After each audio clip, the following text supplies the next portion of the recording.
Labangan ko ngayon. Ano ba yun? Doon ba sa pagpuntahan ka doon sa may ano? Hindi malapit? Diyan lang din, marami. Ayos naman ang ano dyan, yung tubig dyan. Sila ka anak. Ayos Pili. naman. O, dyan naman kami nakuha ng tubig.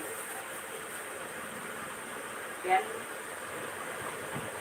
Dadaan.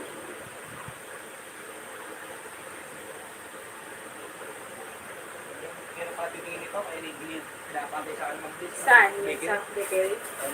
Sabi ano daw? Sabi ko yung sakala ko ikaw. Oh. Pag tingin lang naman. Tingin lang dito. Sabi may bayad na daw, nag-ano na daw, nagbayad na daw. Lubok nila. Ang lubok. Ayaw na kasi talaga ng babae kasi gawa ng asawa niya. Ayun talaga, bigit ako nalagay yung natin na yan. Maganda pa naman sana kung nabinta lang talaga yung ano ko doon. Pinapatinta ko ng anak ko eh. Yan. Yung gamit ko yun ng ganyan. Kaya man no? Kasi malakas, kasi kailangan ano dito eh. Kailangan na kasi ito dito eh. Di, ang pwesto kasi maganda kasi kaharap niya yung crossing. Mas oo. Maganda ang yun.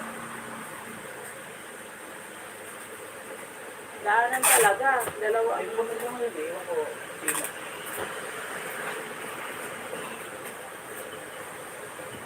Ito na lang pwesto na yan. Yan. Sabi ko nga nung sa may-ari niyan, bigyan kita ng totoong baker. Mali yun, nasipag yun. Ano sabi? Palakas pa, pagawa. Kahit tatlong sako kasi sa araw, papagawa mo. Ayan. Meron dyan din si Mang Camila? Wala. Wala ba? Wala. Sabi niya, papalago na siya eh. Wala pa rin. Parang binitawan na talaga. Eh na, kasi yun naman yung babae, nakasal ko sa lalaki.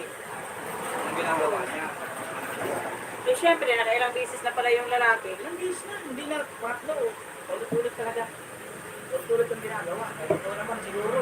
Parang hindi na sa ginagawa niya. Hindi na pala sa beses ko lang Ay. ito eh.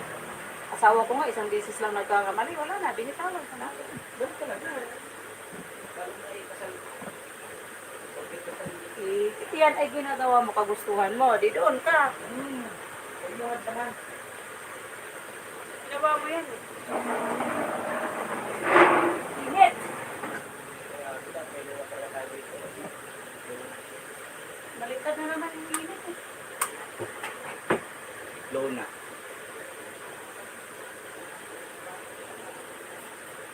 Kaya yung pwesto na yan. Gaganda ng pwesto na yan.